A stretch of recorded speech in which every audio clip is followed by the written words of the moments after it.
Assalamualaikum warahmatullahi wabarakatuh.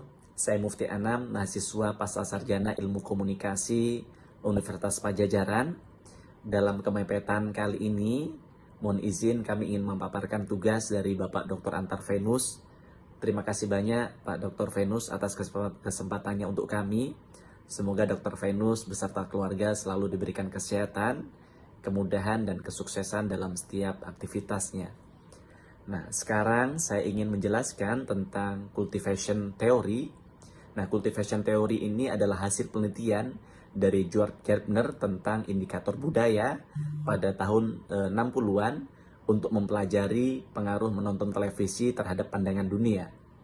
Nah, Gardner mengklaim bahwa penggunaan televisi yang berat dapat mengembangkan keyakinan yang berlebihan tentang dunia dan menganggap televisi sebagai kekuatan dominan dalam masyarakat modern. Nah, Gardner yakin bahwa bagi kalangan masyarakat modern, kekuatan berasal dari konten simbolis dan drama nyata yang tak terbatas disajikan di TV atau kekerasan di dalamnya. Misalnya, kekerasan dalam sebuah kartun dianggap sama sebagai kekerasan pada kehidupan nyata. Nah, penelitian Gardner menemukan bahwa rata-rata penduduk Amerika Serikat menonton televisi kurang lebih 4-5 jam sehari. Mereka yang menonton lebih dari waktu tersebut disebut sebagai penonton berat atau heavy viewer. Nah, sedangkan mereka yang menonton kurang dari jam tersebut disebut sebagai light viewer. Nah, efek dari seluruh terpaan pada pesan yang diproduksi inilah yang disebut Gardner sebagai teori cultivation, di mana televisi mengajarkan pandangan dunia secara umum, peran-peran umum, dan nilai-nilai umum. Kemudian, penelitian Gardner berdasarkan perbandingan antara penonton berat dan penonton ringan televisi. Nah, hasil penelitian menunjukkan adanya perbedaan antara penonton ringan dan penonton berat televisi memberikan jawaban yang berbeda atas pertanyaan mengenai realitas yang dilihat di televisi.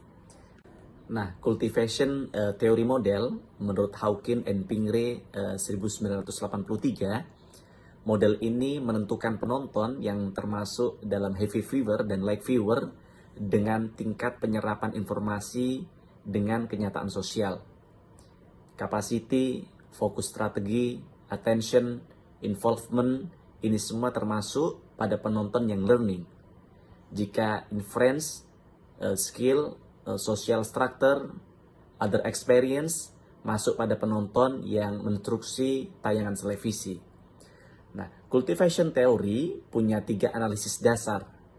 Yang pertama adalah institutional process analysis, yang kedua message system analysis, yang ketiga adalah cultivation process analysis. Institutional process analysis adalah merupakan pembacaan secara kelembagaan di balik layar terkait mekanisme organisasi media serta kebijakannya dalam menyuplai produk tayangan serta orientasi bisnis di balik sebuah tayangan untuk mencari keuntungan maksimum. Sedangkan analisis sistem pesan merupakan proses yang melibatkan penelitian yang cermat dan sistematis terhadap konten TV. Biasanya menggunakan analisis konten sebagai metode penelitian. Kekerasan dramatis, ekspresi terbuka, atau ancaman kekuatan fisik sebagai bagian dari plot penayangan. Dengan definisi yang mengesampingkan pelecehan verbal, ancaman menganggur dan tamparan di wajah, dan indeks kekerasan tahunan sangat tinggi dan stabil. Dan yang terakhir adalah cultivation process analysis. Analisis kultivasi, penelitian yang dirancang untuk menemukan dukungan pada gagasan tersebut bahwa mereka yang menghabiskan lebih banyak waktu menonton TV lebih cenderung melihat dunia akhir melalui lensa TV. Pemirsa penonton berat, yaitu pemirsa TV yang melaporkan mereka menonton setidaknya 4 jam per hari. Masuk pada penelitian analisis kultivasi, differential kultivasi yaitu perbedaan dalam persen memberikan jawaban TV dalam kelompok yang sebanding dengan penonton yang ringan dan berat, dan kultivasi terungkap secara bertahap melalui akumulasi yang stabil dari pesan-pesan televisi dengan metodologi bergantung pada survei yang dilakukan. Setelah penelitian, analisis kultivasi, maka temuan utama penelitian kultivasi ada 3. Yang pertama, penelitian mengungkapkan temuan provokatif. Yang kedua, korelasi positif antara menonton TV dan takut menjadi korban kriminal. Yang ketiga, ketidakpercayaan orang pada umumnya terhadap televisi. Nah, kritik terhadap teori kultivasi, para kritikus menentang klaim bahwa konten televisi dramatis menciptakan iklim yang menakutkan dan masuk akal bagi kebanyakan orang. Hal yang dikritisi berkaitan dengan yang pertama, definisi kekerasan, program yang ia pilih untuk analisis konten, metode non-acak untuk memilih responden, metode statistik untuk menganalisis data, dan interpretasi data.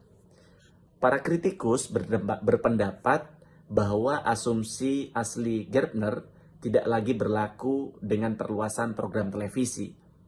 Dalam hal ini penyiaran. Tidak ada penelitian longitudinal dan tidak memiliki tes stabilitas ukuran efek kecil. Mungkin sampai di sini penjelasan tentang kultivasi teori. Terima kasih.